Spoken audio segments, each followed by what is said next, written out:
the profit experts. Securely creative merchandising of retail products for maximum profitability.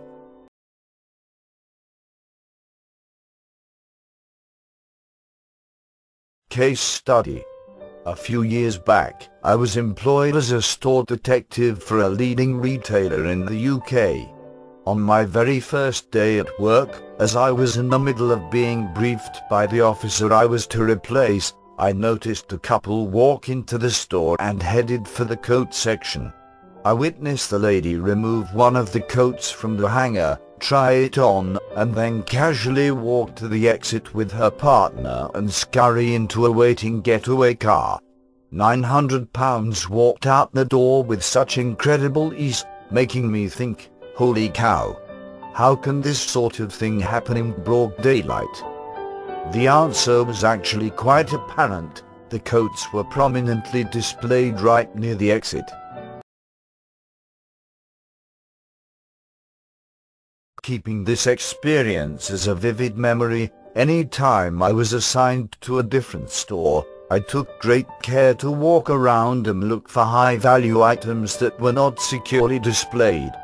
I would call the store manager over and advise that those items needed to be relocated to more secure locations within the store. To my disbelief, most managers failed to take my advice. In their eyes, I was merely a store detective. What the heck did I know about proper merchandising?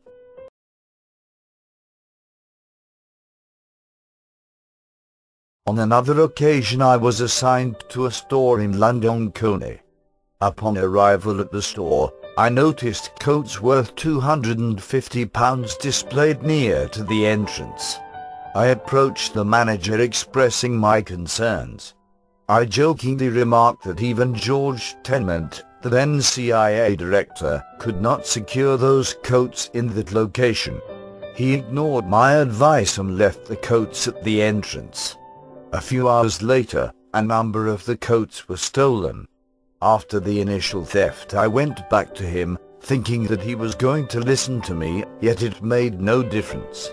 It was only after losing 20 of the 25 coats that he made the decision to move the remaining 5 to a more secure location.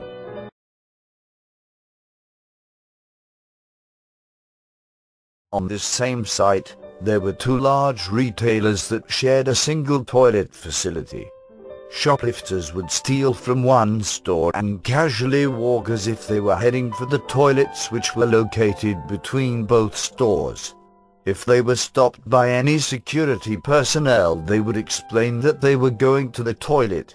This arrangement resulted in both retailers losing thousands of pounds to shoplifting, and no one in either company seemed to have connected their merchandising strategy or toilet arrangement to shrinkage.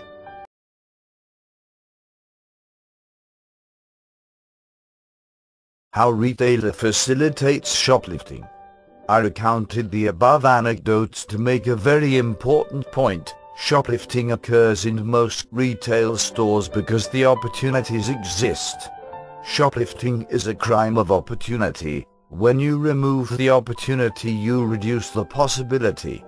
The store manager in my store, like most retailers, had the tunnel vision that says the only way to attract customers was to place high-value items at the entrance of the store. My store manager deserves a bit of a break here because the poor guy did not have the authority to relocate merchandise as he wished. This is the story with most retail organizations. The decision for merchandising in the stores is made from either the head office or the supplier.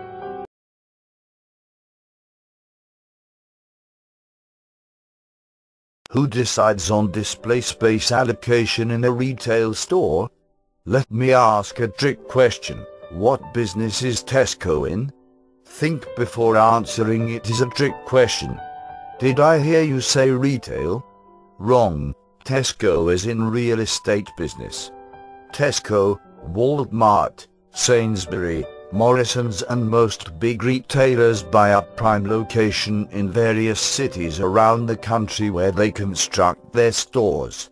Once the store is open, manufacturers and suppliers contact them to display their goods in the stores and pay premium prices for the privilege of displaying their products in these big supermarkets and stores. Because those guys are paying premium rates for their display space, they demand that it be displayed in certain areas of the store for a higher price, of course. The location of display depends on the amount a manufacturer or supplier pays. On the surface it seems a straightforward arrangement. Where it gets tricky is when it comes to protecting the products on the shop floor. Remember my story about the £900 coat that was stolen? The supplier wanted his coat displayed at the entrance for maximum attention despite the obvious consequences.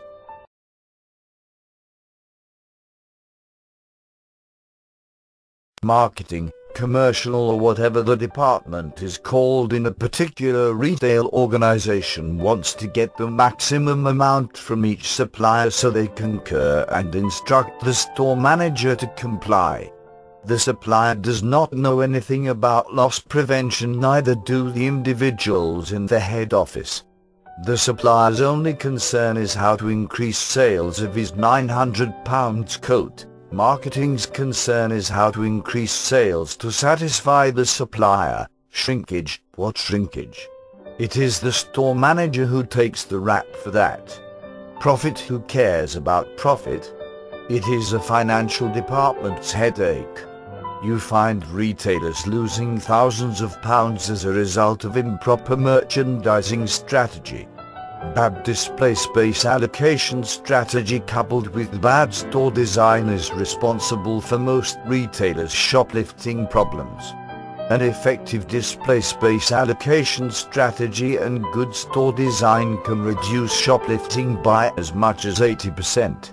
A large percentage of shoplifting is carried out by amateur shoplifters, therefore, a properly thought-out strategy for displaying merchandise on the shop floor would disincentivize many of those shoplifters and reduce the retailer's shrinkage level.